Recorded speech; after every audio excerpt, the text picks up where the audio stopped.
Hey guys, welcome to my channel. I hope you're all doing very well. So I just watched Invincible season 1. Let's talk about it. So Invincible season 1 has finally come to a close. We got to see the season finale on Friday, and just right off the top, like, wow. It's the way that I keep winning this year. It's the way that I keep winning when it comes to superhero content, because I'm telling you, I've been saying this, 2021 has turned out to be the year of superhero content, even though we are knee deep into the superhero renaissance that we've been experiencing in American media, whether it be in television or in film. But still, 2021 has presented itself as a true moment for the superhero genre, and it's only May. It's literally only May. But I'm telling you, Invincible just came out of nowhere. Invincible was just such an unexpected hit. Every single week, as I was anticipating, of course, the next episode of Falcon and the Winter Soldier, right next door would be the latest episode of Invincible, and I'm telling you, I got the same amount of satisfaction, the same amount of anticipation and excitement watching that series. The finale absolutely delivered. The finale absolutely, wow.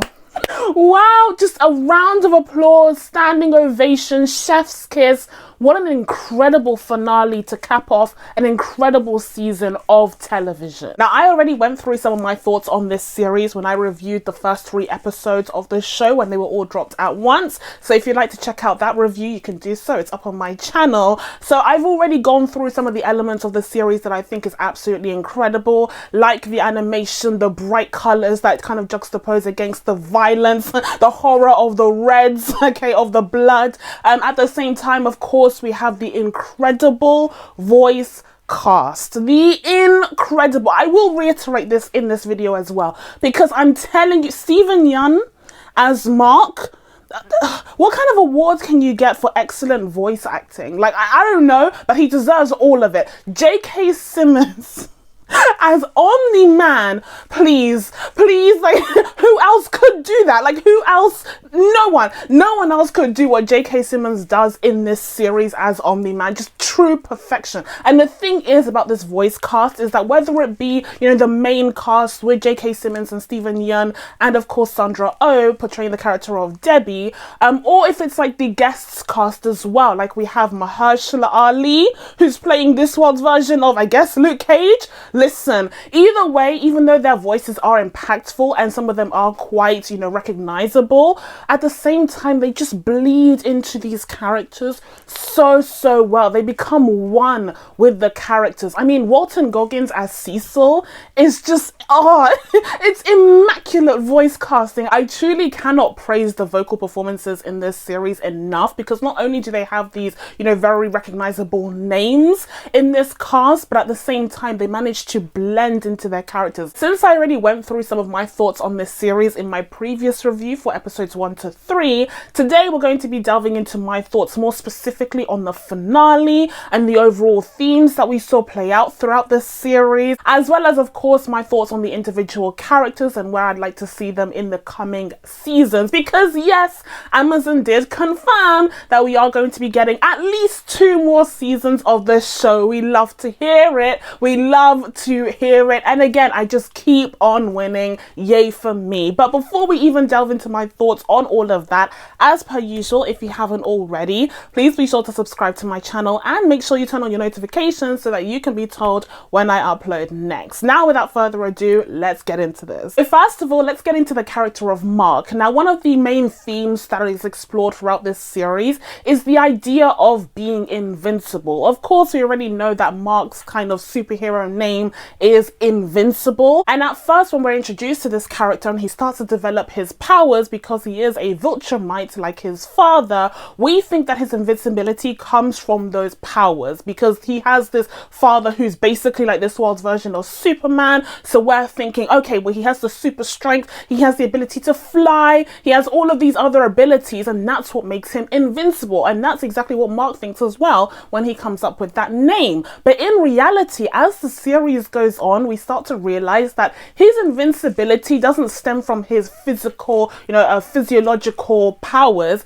It's rather his mindset. It's rather his willpower. It's what makes him intrinsically human that makes him also invincible. And that human side of him, to his father at least, is seen as a huge weakness. Okay, it's seen as a huge vulnerability to him, but that's what gets him to get up every single time he gets beaten down, because my oh my does this character get beaten down every single week. My guy gets beaten up. I'm like, poor Mark, just poor Mark, people beating him up every single week. That episode, the Luke Cage episode where you had that alien lion come in and just absolutely destroy this poor teenager. I felt so bad for Mark. But in reality, that is actually a reflection of this overarching theme of Mark being invincible. He's not invincible physically, because he definitely does bleed a lot and quite often throughout this series, but his mentality, it's his willpower, it's what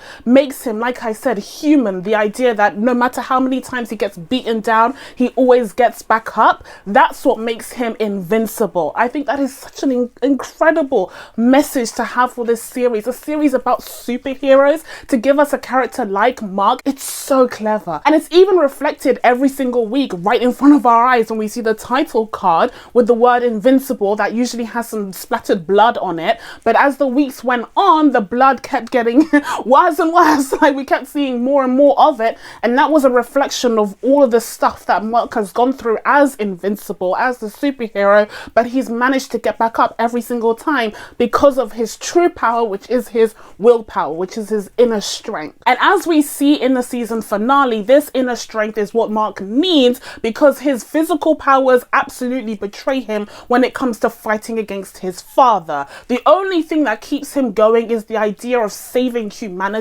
and his connection to humanity. This idea that he actually believes in humanity and sees in it something that his father doesn't quite understand, at least not initially. Now, when it comes to the action sequences in this finale, let me tell you, now this is animated, right? Like, this is animated, so already there's a little bit more breathing room when it comes to the violence. You're thinking they can be a little bit more explicit with it, okay, because it's animated, it's a drawing, so people won't get grossed out as much as if it was live action. But no. Listen, it's something about the sound, something about the animation itself. Watching Mark get beaten up by his father. Oh, the sound of his flesh just becoming pulp underneath his father's fists. No. That was almost as visceral to me as if it had been live action. That was like, what an accomplishment. He literally didn't pull back any punches. It was agony. His father literally dragged him across the world to teach him pain and suffering, the kind of pain and suffering that he'd seen in his home planet of Viltrum, because apparently they're not just this benevolent advanced species who want to spread good throughout the universe. They are conquerors. They are colonizers. And so his father is trying to explain this to him, and he's just expecting him to kind of get on board with the program immediately. But he realizes that because he's raised his son to be a human with human traits and characteristics and weaknesses, he won't understand that immediately. And so he decides to drag him through literal hell in order to get him on board. And it's just heartbreaking. It's heartbreaking. It's sickening. Like, I felt ill watching this. This series went there and it did it well. It did it in a meaningful way, because this violence wasn't just, wasted violence. It wasn't just superfluous violence. Nolan's whole plan there was to literally try to bury it into Mark's head that humanity is meaningless, that humanity only lives for a fraction of their potential existence. And the idea that Mark would be attached to these individual human beings is ridiculous. It's preposterous, because they're just animals. They're just ants. And they indeed clarify as well that even though Mark is only half Viltrumite, because only one of his parents is, but at the same time, because of the kind of advanced DNA, the strength of the DNA of the Viltrumites, he's more like almost fully Viltrumite, basically, like, because the human DNA just can't really match up. So again, the physiology is there, but it's about his inner spirit. It's about his willpower. That's what makes him invincible. And certainly against his father, because he never could have gone against, you know, his father, who is a full Viltrumite and also who's just way more experienced. So that's what had to keep him going. It's just such a clever, interesting, heartbreaking conversation that they have. And it's all within the first half of the episode, where we get these action sequences that take place in all of these different environments. And again, we see Nolan really try to emphasize this message, give his son the lesson of his life by killing as many people as he possibly can, just to show how worthless and meaningless human life really is. And you have that, you know, beginning sequence where Mark manages to save one of the pilots who's working for Cecil, and he manages to save him, and that guy's like, oh, thank you for saving my life, man. And then Nolan lands right behind him and squeezes his head like it's a pimple, squeezes it. You see his brains coming out. I'm like, what? That is crazy. Just to kind of hammer home the idea that, like, you just wasted your energy and time saving this man. Well, guess what? Look how insignificant his life is. I just ended it within a second. And oh my God. And then they go through this city that looks like New York. And I got some, sorry to say, but I got some like 9/11 vibes when they were going through this city. You see these tall apartment blocks that kind of were reminiscent of the World Trade Center. And Nolan has managed to punch his son so hard that he's basically like a missile going straight through those buildings, straight through the city. He's going straight through the concrete of the ground. Like, that's the momentum that he had from that punch. And he uses his son basically as a weapon to kill other people. Where have you ever seen anything like this? Like, truly. Then they end up underground. Like, it's not enough that they were in the skies, it's not enough that they were on the ground. Then they end up underground in the train station, where Nolan uses his son once again as a weapon. He plants himself there, and a train just goes right through. Just right through them, and he ends up killing a ton of people. It's just like, it's endless. It's endless destruction. It's endless pain and death. The death count, the kill count here, please, immeasurable. Please. And also they sprinkle in moments where Mark tries to save these people. Like, he's really trying. And even if he could just save one life, as he learned earlier in this season, we see him try to save just one life. But in the end, he's grabbing onto her arm and he thinks that she's on the other end of it, but it's just the limb. It's literally just the limb. Like, that imagery is just insane. And then we also get this sequence with the boat, and that very much reminded me of the Titanic, which is why I bring up the kind of 9/11 vibes that I got from the city sequence, because to me this episode kind of touched on various human disasters where there were a lot of lives lost in the past. I don't think that was an accident, because later on in this episode we see the kind of fallout of that, and we'll talk about that in a second. But I do think that is closely linked to the idea of, you know, what it means to be human, what it means to pick yourself up after these disasters have happened. So yeah, we're going to be delving into that a little bit more later, but that's why I make the comparison to these real world disasters. I don't think they were an accident. But then we also get this sequence that takes place in the sea, when Nolan literally tries to bury his son, like, underneath the sea, takes him right to the bottom of the ocean bed, and then we see him like just make this massive crater, even under all of the pressure of the water. He makes this massive crater, only to drag him back to like the Alps or something. He drags Mark to like these snowy mountains where he punches him, causing an avalanche, and it's just torture upon torture. But then Nolan does reach this breaking point where he's telling Mark, like, why are you making me do this? Like, don't you just see that these human lives are pointless? There's no point in you trying to save them, because they're not going to be in your life for very long. Your life is going to be extended because you're a Viltrumite. So this moment in time is insignificant to you. And then Mark says in this broken, just helpless, just kind of last resort, barely even breathing voice that Stephen Yeun delivered absolutely perfectly, that at least he would have him. He would have his father at the very least, because they're both Viltrumites. So it's not as if he would have nothing from this time. And it was giving me strong Steve Rogers Rogers and Bucky fighting it out in Winter Soldier, and then Steve's like, I'm with you to the end of the line vibes. Like, that's what it was giving me because he was just so helpless. He wasn't able to fight against his father. Like, he knew he had lost, basically. And again, it goes back to him, you know, not having the strength physiologically, but rather in terms of his spirit and in terms of his will to say that to his father, even when he's barely grasping onto life. And also another thing that kind of broke Nolan out of his violent spell, okay, his rage, was when he saw Mark, I guess, like, lose a bunch of his teeth, which is just crazy, okay? He loses a bunch of his teeth, and that reminds Nolan of this moment in their past where Mark was playing baseball as a young kid, and at first he didn't quite understand the point of any of this. Like, why do they care? Why are they there? But it was Debbie that explained to him that, like, he is having a good time. He is enjoying himself, and that's how we get our joy. We get joy from seeing him be happy. And I think in that moment, Nolan kind of remembers a time when Debbie kind of taught him a lesson about humanity that he wasn't aware of as a Viltrumite who had come there to just conquer the planet. And that was just such an important memory for him to have, because it's essentially the only thing that stops him from killing his son, literally destroying him on a molecular level. But after Nolan has this memory, he doesn't surrender. He doesn't check to see if his son is okay, because he knows that his son will eventually heal. Instead, he just runs off. Okay, he flies off.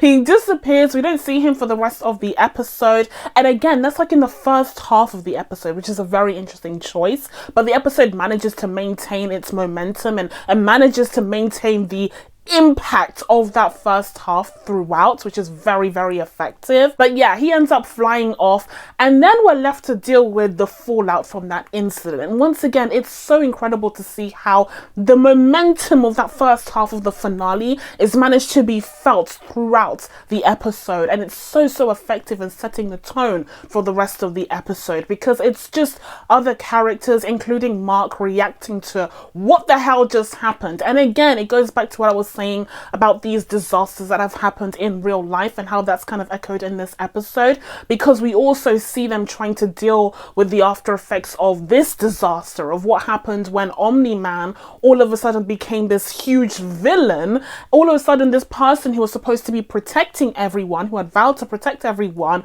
had turned on them, had turned on his own son, although not a lot of people know that.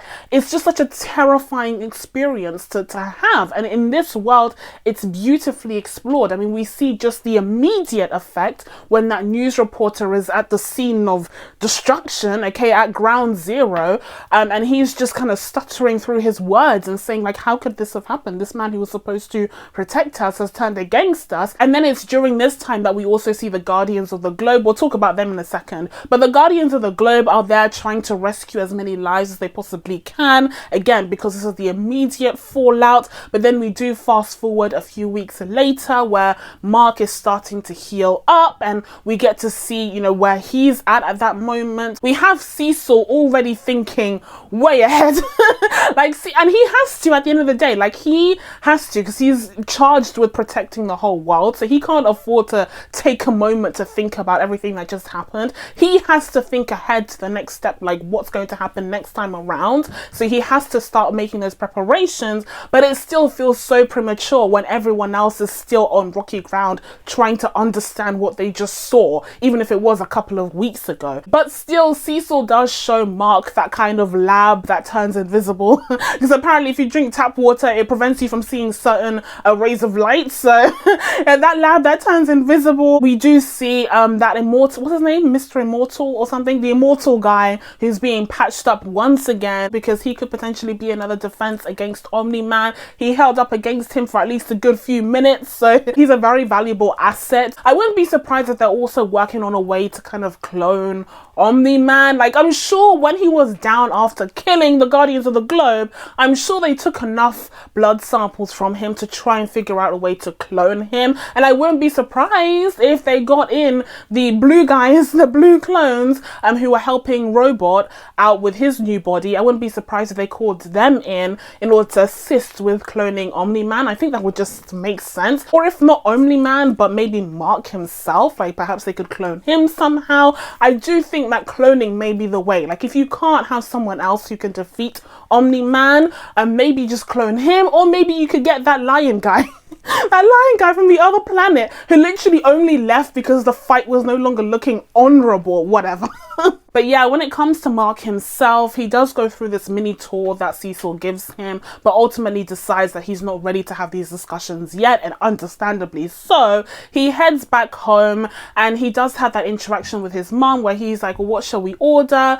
And Debbie at this point, listen, if there was one critique that I had, at least up until this point, it was that Debbie wasn't reacting the way that I would be reacting. Literally, she had witnessed her husband beat their son to a pulp, like to be unrecognizable. Like, she had witnessed her superhero, super strength husband just pulverize their son, and her only reaction was like I was like, sis, if that was me, sis, if that was me on the floor, speaking in tongues, tears streaming down my face, like I wouldn't be coherent. I would, and what really annoyed me as well was that, you know, Omni-Man's going around destroying whole cities, okay, like no one's business, just destroying the whole city, killing endless, just so many people, okay, not to mention he's beating up his own son whilst doing this, right?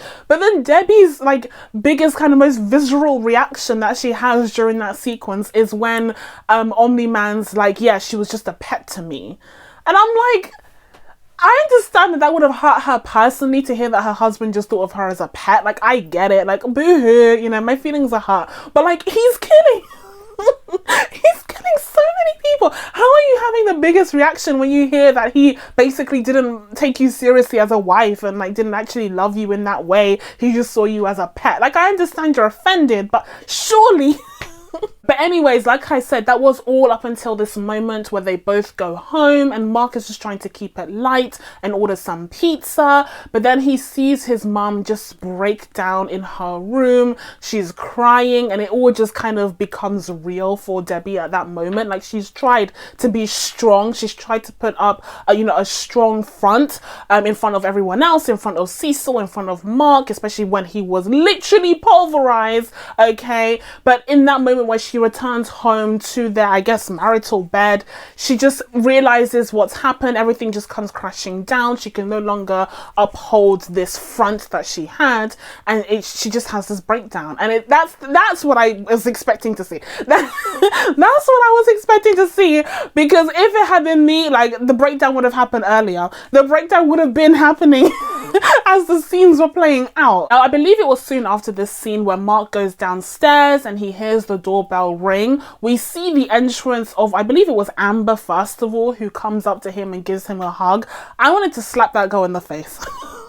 I wanted to slap that girl in the face. Listen, okay? I do not say this lightly as someone who's always looking out for black female representation within the superhero genre. Like, I'm usually like, yep, you can do no wrong, yep. But this girl annoyed the hell out of me. Absolutely not. Take her back.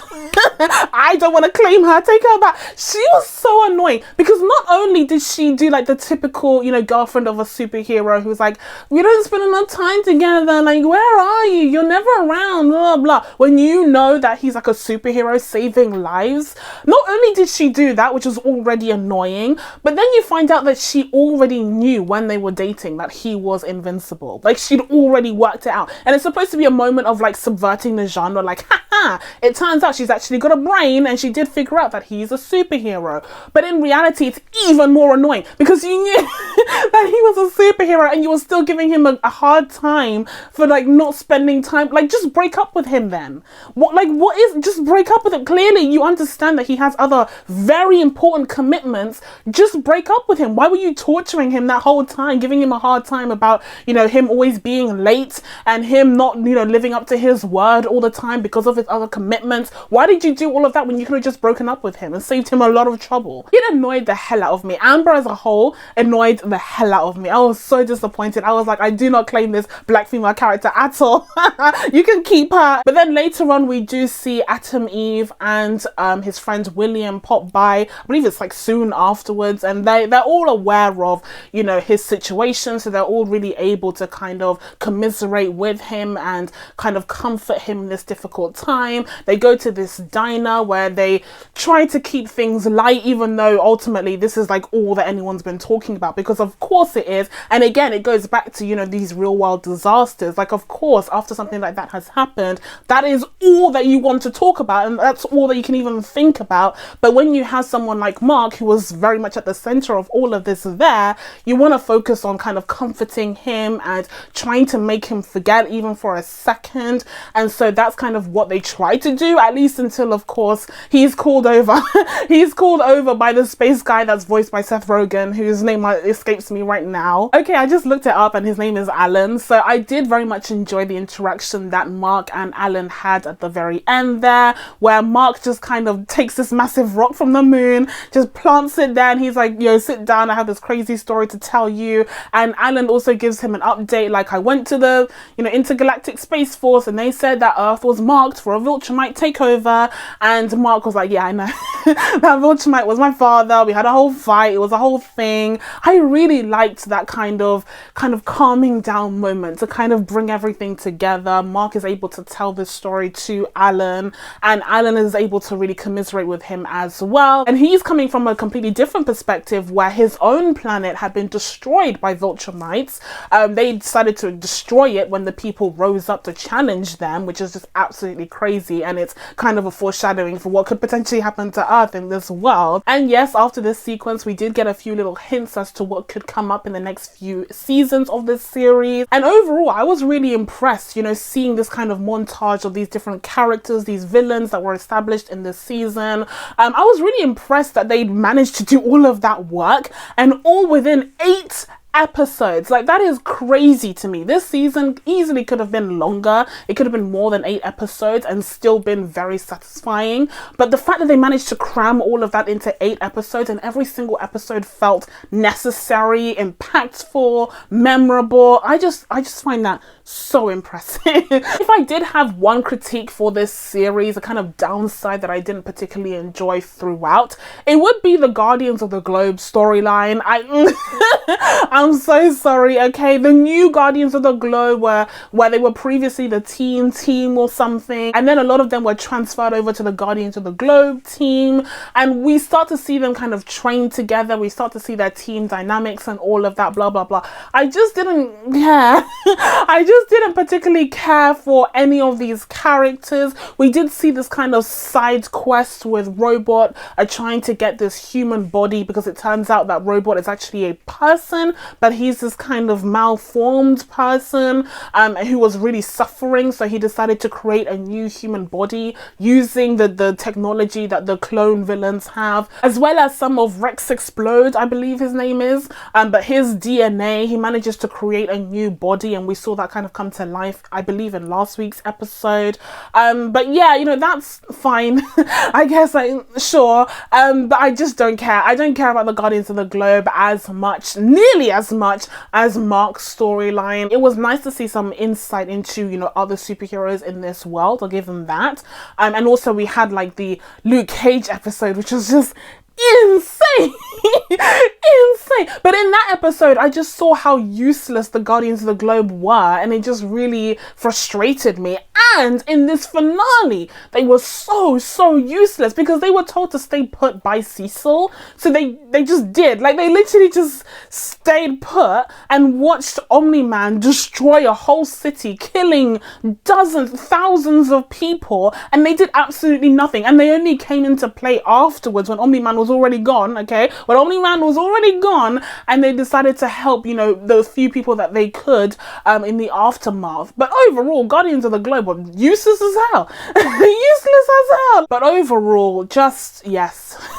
yes, I think Amazon has done an excellent job in cornering the market when it comes to, you know, adult superhero content. We saw this, of course, with The Boys, and now we've seen it with Invincible, and I think they've done an incredible job on both parts. I personally felt like The Boys season 1 was more impactful and the superior season to me personally, but I really hope that that isn't the case when it comes to Invincible. I really hope that the next coming seasons are just as impactful, just as brilliant, with each and every episode feeling just as essential as it was with season 1. And so with all of that being said, I'm going to be giving Invincible season 1 a 9 out of 10. So that's it from me. Now that I told you guys my thoughts on Invincible, it's time for you guys to let me know what you thought of this series down in the comments below. Please be sure to subscribe to catch new videos coming up. Thank you guys so much for watching. I really appreciate it, and I will see you in the next one. Bye.